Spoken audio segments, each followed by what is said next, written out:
Magandang araw sa inyong lahat mga ka-clover, mga ka-feng shui, mga kaswerte at lahat ng naghahangad ng masaganang taon. Ngayong 2026, ang Year of the Fire Horse, isang taon na kilala sa matinding enerhiya, mabilis na pagbabago at sunod-sunod na oportunidad. Ngunit may kaakibat ding panganib kung hindi natin balansehin ang enerhiya sa ating tahanan. At ngayong araw, tatalakayin natin ang mga maswerteng prutas na dapat meron ka sa bahay ayon sa Feng Shui para ma-attract ang pera, proteksyon, kalusugan, love life at good fortune habang nag-aalab ang fire energy sa taong ito. Kaya siguraduhin mong makinig ng dire-diretso dahil bawat prutas ay may malalim na kahulugan. At baka isa dyan ang maging susi ng iyong kapalaran sa buong 2026.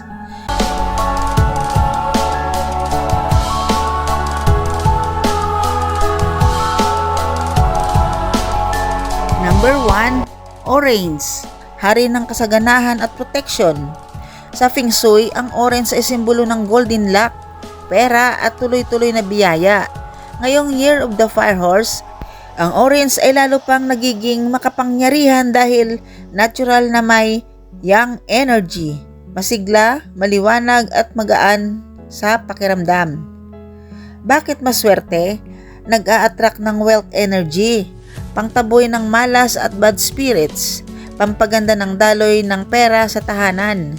Sa 2026, kailangan natin ng prutas na kontrasabog sa sobrang fire energy. At ang orange ay nagdadala ng refreshing balance na nagpapakalma sa gulo at stress. Tip ko po sa inyo, lagyan ng 10 oranges sa isang bowl sa sala o dining table. Siyam ay pinakamataas na lucky Feng Shui number.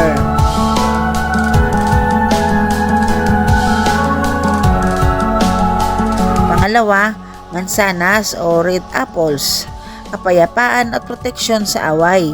Ang red apple ay simbolo ng peace, harmony at safety. Ngayong Year of the Fire Horse, posibleng tumaas ang init ng ulo, conflict at hindi pagkakaintindihan dahil ang Fire Horse energy ay mabilis mag-react. Kaya ang pulang mansanas ay nagsisilbing pampalamig sa tensyon at gulo. Ang kahulugan nito ay pagpapalayo sa away, proteksyon sa pamilya, mas payapang tahanan at relasyon. Tip ko po sa inyo, maglagay ng 6 na apple sa kitchen o sa dining. 6 is heaven luck.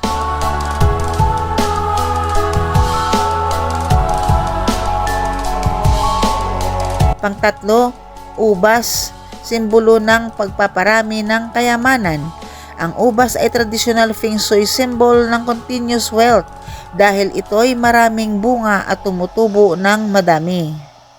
Sa Fire Horse Year, kailangan ng mga bagay na nagtataguyod ng long-term stability dahil ang energetic nature ng Fire Horse ay mabilis magbago. Ang kahulugan nito ay patuloy na pagpasok ng pera, good business luck, prosperity sa investments, pagpaparami ng oportunidad, at ang tips ko po sa inyo, maglagay ng ubas sa north area ng home para sa career luck.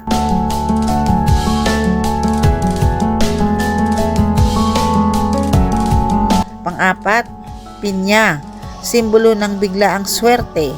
Ang pineapple o ang lye ay literal na nangangahulugang dumating ang swerte. Hindi ito kailanman nawawala sa Feng Shui. Ngayong 2026, dahil ang Fire Horse ay biglaang nagdadala ng pagbabago, ang pinya ay tumutulong para ang mga biglaang pangyayari ay maging swerte, hindi malas. Ang kahulugan nito ay biglaang pera, unexpected blessings, win-win opportunities, pangalis malas. Tip ko po sa inyo, ilabas ang isang buong pinya tuwing unang araw ng buwan bilang luck activator.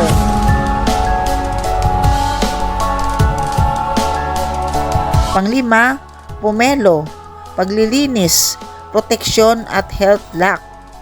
Sa sobrang fire energy ng Year of the Fire Horse, mabilis mapagod, ma-stress at ma-drain ang tao. Ang pomelo ay sagradong prutas sa Feng Shui. Pang-purification at pagtanggal malas. Ang kahulugan nito ay paglilinis ng bad luck, proteksyon laban sa sickness, renewal of energy, pagpapalakas ng emotional stability. Tip ko po sa inyo, ilapag ang isang buong pomelo sa altar, prayer corner o kahit sa living room table. Pang-anim ay peras, pagpapagaling at pag-alis ng negative emotions. Karaniwang iniiwasan ang peras dahil sa kahulugan nitong paghihiwalay, pero iba ang epekto sa Year of the Fire Horse. Dahil sa mainit at explosive na energy ng taon, ang peras ay nagdadala ng calling, healing at calming energy. Pero ang importante, hindi ito dapat regalo sa partner. Sa bahay lamang ginagamit para sa energy balancing. Ang kahulugan nito ay pagpapagaling, pag-alis ng lungkot at stress, at mental clarity. Tip ko po sa inyo, isang bowl ng white pears sa bedroom or office desk para sa peace of mind.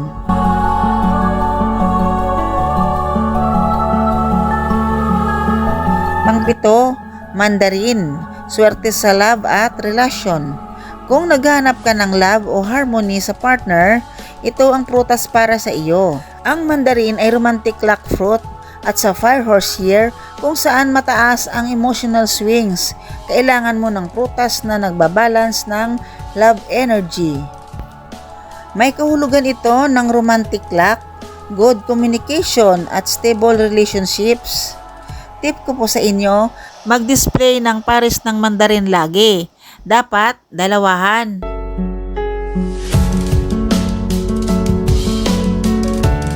Pangwalo, mango, growth, success at promotion luck.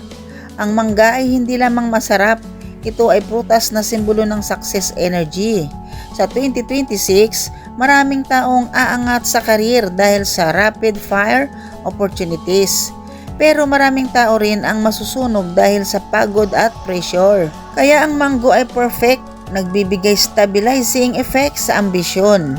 Ang kahulugan nito ay promotions, career growth, personal development, success sa mga bagong venture. Tip ko po sa inyo, maglagay ng mangga sa east side ng kitchen for growth luck. Pangsyam, watermelon, protection at good family fortune. Ang pakwan ay prutas na nagdadala ng unity at abundant luck dahil sa laki at dami ng buto. Ngayong taon ng Fire Horse, mahalaga ang pagkakaisa sa bahay dahil maraming conflict ang maaaring lumitaw. Ang kahulugan nito ay swerte sa buong pamilya, protection, stability, prosperity sa household. Tip ko po sa inyo, isang buong pakwan sa dining table tuwing New Year o first Sunday of the month.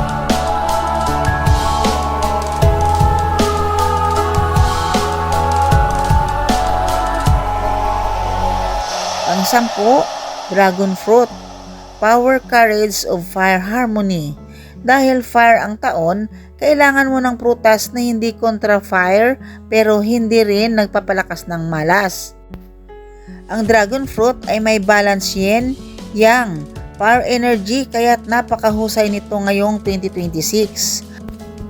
Ang kahulugan nito ngayon ay ang protection against negative energy, strength, prosperity, and elevated luck.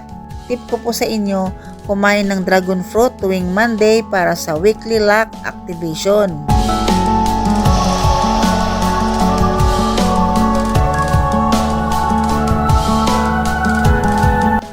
Paano ayusin ang mga prutas para mas mabisa ang swerte? Number 1, gumamit ng wooden bowl. Wood controls fire sa 5 Chinese element system, kaya perfect balance. Number 2, dapat palaging fresh ang bulok na prutas, bulok na luck. Pang-tatlo, ilagay sa living room o dining table. Ito ang wealth flow area sa Feng Shui. Pang-apat, iwasan ang madilim na corner dahil nasasakal ang energy. Bakit 10 ang inirekomenda? Ano ang kahulugan nito sa Feng Shui at traditional beliefs? Sa Feng Shui at metaphysical teachings, hindi aksidente kung bakit madalas na 10. Ang nirerekomendang bilang ng bagay, prutas, halaman, rituals o lucky items. May malalim na simbolismo ang numerong 10 at ito ang dahilan. Number 1, dahil ang 10 ay simbolo ng kumpletong cycle.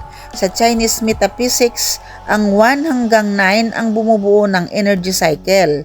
Pagdating sa 10, ibig sabihin, nagsara ng lumang chapter, bubukas ang panibagong cycle, ready ka na sa bagong swerte.